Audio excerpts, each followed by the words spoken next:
ایک انسان مر گیا، ہمیں کیسے معلوم ہوگا، کیسے پتہ چلے گا کہ اس پر اللہ کی رحمتوں کا نزول ہو رہا ہے؟ 3 علامتیں بتائی گئی ہیں، 3 نشانیاں بتائی گئی ہیں۔ اور کس نے بتائی؟ حضرت سلیمان فارسی رضی اللہ تعالیٰ عنہ۔ آپ فرماتے ہیں کہ مرنے کے بعد اگر اس بندے کے اندر 3 علامتوں میں سے 1 یا 2 یا تینوں ظاہر ہو جاتی ہیں تو لوگوں سمجھ جانا کہ اس پر اللہ کی رحمتوں کا نزول ہو رہا ہے۔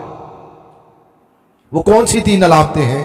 نمبر 1، مرنے کے بعد اگر اس کی آنکھوں سے آنسو جاری ہو جاتے ہیں، خود بخود اس کی آنکھوں سے آنسو جاری ہو جاتے ہیں تو سمجھ جانا کہ اس پر اللہ کی رحمتوں کا نزول ہو رہا ہے۔ یہ تو تھی پہلی علامت۔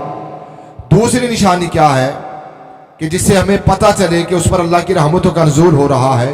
فرمایا مرنے کے بعد اگر اس کے نتنے پھیل جائیں، انسان روتا ہے، یہ غصے میں جب آتا ہے تو نتنے پھیل جاتے، تو فرمایا کہ مرنے کے بعد اگر اس کے نتنے پھیل جائیں تو سمجھ جانا کہ اس پر اللہ کی رحمتوں کا نزول ہو رہا ہے۔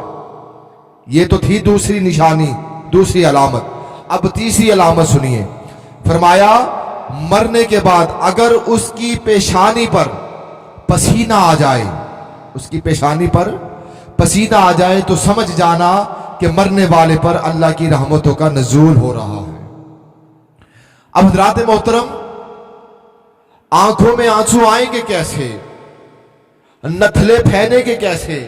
نتھنے اب پھیلیں گے کیسے؟ اور ماتھے پر پسینہ آئے گا کیسے؟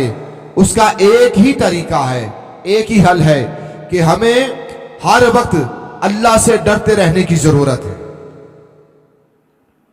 اللہ کے ڈر سے ہر وقت ڈرتے رہنے کی ضرورت ہے۔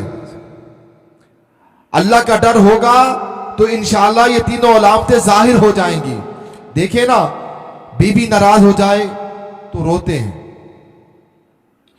دنیا والے ناراض ہو جائیں تو روتے ہیں، اگر ہمارے کاروبار میں بزنس میں نقصان ہو جائے تو ہم نے روتے دیکھا ہے لوگوں کو۔ کبھی اللہ کے ڈر سے ہم روئے ہیں؟ تنہائیوں میں اللہ کے خوف سے کبھی ہم روئے ہیں؟ جی، ہمیں اس وقت اللہ کے ڈر سے رونے کی ضرورت ہے۔ اللہ کے ڈر سے روئیں گے تو مرنے کے بعد آنکھوں سے آنسو جاری ہو جائیں گے۔ اللہ کا ڈر ہر وقت دل میں نصیب ہوگا، اللہ کے ڈر سے روئیں گے تو یقیناً مرنے کے بعد ہمارے نتنے پھیل جائیں گے۔ اللہ کا ڈر نصیب ہوگا، اللہ کے ڈر سے روئیں گے تو یقیناً مرنے کے بعد پیشانی پر پسینہ آ جائے گا۔ انشاءاللہ عز و جل ہمیں ہر وقت اللہ سے ڈرتے رہنے کی ضرورت ہے اور گریہ زاری کرتے رہنے کی ضرورت ہے۔ اپنے گناہوں سے توبہ کر کے نیک زندگی گزاریے، ایک اچھی زندگی گزاریے۔ جب اللہ کا ڈر نصیب ہوگا اور اللہ کا در نصیب ہوگا تو انشاءاللہ مرنے کے بعد تینوں علامتوں میں سے کوئی نہ کوئی علامت ظاہر ہو جائے گی، جس سے یہ معلوم ہو جائے گا کہ اس مرنے والے پر اللہ کی رحمتوں کا نزول ہو رہا ہے۔ اللہ ہمیں ہر وقت اپنی بارگاہ میں ڈرتے رہنے اور روتے رہنے کی توفیق عطا فرمائے۔ وآخر دعوانا الحمدللہ رب العالمین۔